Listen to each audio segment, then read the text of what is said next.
বরিশাল নগরীর ইমারত নির্মাণ নকশা অনুমোদন প্রক্রিয়ায় জটিলতা নিরসনে উদ্যোগ নিয়েছে বরিশাল সিটি কর্পোরেশন। এ লক্ষ্যে আজ এক নাগরিক মতবিনিময় সভা অনুষ্ঠিত হয়েছে। সভায় নগরীর স্থপতি, প্রকৌশলী, ঠিকাদারসহ বিভিন্ন শ্রেণী পেশার নাগরিকরা অংশগ্রহণ করেন। ইমারত নির্মাণ বিধিমালার বাইরে থাকা নকশা সংশোধন, পুনঃদাখিল এবং অনুমোদন প্রক্রিয়া সহজীকরণ নিয়ে আলোচনা করা হয়।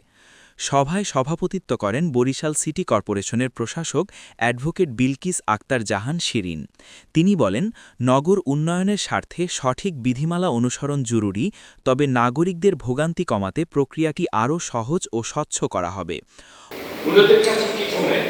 এবং বারবার এই জায়গাটা আমাদের একটা কঠিন অবস্থানে আসতে হবে যে মধ্যস্থভোগী আপনি যারা নিবন্ধন করিয়েছেন এই টাকায় এই 1 থেকে 10 টাকা পর্যন্ত এই টাকা দিতে পারবেন, এর বেশি দিতে পারবেন, আবার 14 টাকা এক টাকা দিতে পারবেন, 8 টাকা এইটা ধরা বাঁধা একটা নিয়মের মধ্যে আসবে। তা না হলে যা চলতেছে সেটা হলো শ্বাসরুদ্ধকর।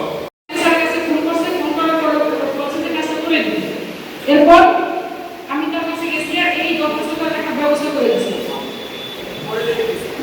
কিন্তু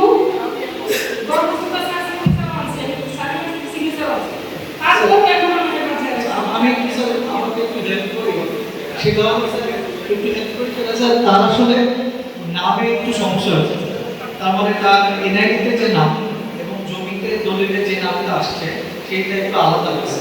এখন স্যার এই কারণে এটা আমাদের স্টেট শাখা থেকে একটা স্যার এনওসি নিতে হবে, নো অবজেকশন সার্টিফিকেট। তো ওইটা পেতে স্যার তার একটু ঝামেলা হচ্ছে। তা আমার ধারণা মনে করছে যদি স্টেট শাখায় বলে দিলেন তারপর হয়তো আপনার সমাধান তাড়াতাড়ি হয়ে যাবে। আমার যে জায়গায় আমি ভ্রমণটা করতে চাই ওই জায়গাটা হলো কাউন্টিয়া একদম ওয়ার্ড আবাসিক মসজিদ। আমার আশেপাশে সব বদল করা, কিন্তু আমি 23 সালে প্ল্যানটার জন্য এই আবেদন করি। তাহলে এই বিগত সরকারের শেষের দিকে আমার প্ল্যানের সব কিছু আইডিয়া লিখে দেয়, আমি ওই পানি বিল এগুলো সব কিছুই দেওয়া, টাকা পয়সা সব জমা দেওয়া। কিন্তু ওই সময়ে ওই সরকার চেঞ্জ হওয়ার পরে সিটি কর্পোরেশনে যোগাযোগ করি, তার বলে যে আপনার প্ল্যান তো রেড জোনের মধ্যে আছে। আমি তো তাদের কাছে জিজ্ঞেস করলাম যে আসলে রেড জোনটা কি, বলে যে আপনার জমি খাল থেকে 40 ফিটের কাছাকাছি, এই কারণে আপনার প্ল্যানটা আমরা দিতে পারবো না। যদি পরবর্তী সরকার আসে, নতুন মেয়র হয়, তারপর যোগাযোগ করবেন, তারপর দেবেন। এখন আমি আসলে কি করতে পারি, আমার আশেপাশে সব জায়গায় বদল করা, আর সরজমিনে ওখানে কোনো ভালো নেই। বসে থাকে নাসিব একটা ভালো প্রস্তাব দিচ্ছে যে সপ্তাহে একটা দিন শনিবার বিকাল 4টা থেকে 5টা অথবা তুমি 11টা থেকে 1টা, এই সময়টা আমাদের নিয়ে একটু বসো, আমরা বিভিন্ন প্ল্যান করি, সেইভাবে তোমাদেরকে পাশ থেকে আমরা সহযোগিতা করতে চাই।